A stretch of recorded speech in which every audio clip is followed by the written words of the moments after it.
एक प्रतापी गुरु थे जो अपने सभी शिष्यों से बहुत प्रेम करते थे। अपने शिष्यों के हर गुणों और कमियों के बारे में पता कर उन्हें भविष्य के लिए तैयार करते थे। उनका एक ही मात्र लक्ष्य था कि उनका हर एक शिष्य जीवन के हर पड़ाव पर हिम्मत से आगे बढ़े। उनके सभी शिष्यों में एक शिष्य था जो अत्यंत भोला था, स्वभाव का बड़ा ही कोमल और सरल विचारों वाला था, लेकिन वह बहुत ज्यादा आलसी था। आलस के कारण ही उसे कुछ भी पाने का मन नहीं था। वो बिना कर्म के मिलने वाले फल में रुचि रखता था। उसका यह अवगुण गुरु को बहुत परेशान कर रहा था। वे दिन रात अपने उसी शिष्य के विषय में सोच रहे थे। एक दिन उन्होंने पारस पत्थर की कहानी अपने सभी शिष्यों को सुनाई। इस पत्थर के बारे में जानने के लिए सबसे अधिक जिज्ञासु वही शिष्य था। यह देख गुरु उसकी मंशा समझ गए। वे समझ गए कि यह आलसी है, इसलिए उसे इस जादुई पत्थर की लालसा है। लेकिन ये मूर्ख यह नहीं जानता कि जो व्यक्ति कर्महीन होता है,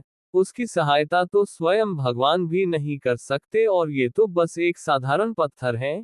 यह सोचते सोचते गुरु ने सोचा कि यही सही वक्त है इस शिष्य को आलसी के अवगुणों से अवगत कराने का। ऐसा सोच गुरुजी ने उस शिष्य को अपनी कुटिया में बुलवाया। कुछ क्षण बाद कुटिया के भीतर शिष्य ने प्रवेश किया और गुरु को सिर झुकाकर प्रणाम किया। गुरु ने आशीर्वाद देते हुए कहा, बेटा, मैंने आज जिस पारस पत्थर की कहानी सुनाई वो पत्थर मेरे पास है और तुम मेरे प्रिय शिष्य हो, इसलिए मैं वो पत्थर सूर्य उदय से लेकर सूर्यास्त तक के लिए तुम्हें देना चाहता हूँ। तुम उससे जो करना चाहो कर सकते हो। तुम्हें जितना स्वर्ण चाहिए तुम इस पत्थर से इस दिए गए समय में बना सकते हो। यह सुनकर शिष्य की खुशी का ठिकाना न था। गुरुजी ने उसे प्रातः सूर्योदय होने पर पत्थर देने का कहा। रात भर वह इस पत्थर के बारे में सोचता रहा। दूसरे दिन शिष्य ने गुरुजी से पत्थर लिया और सोचने लगा कि कितना स्वर्ण मेरे जीवन के लिए काफी होगा।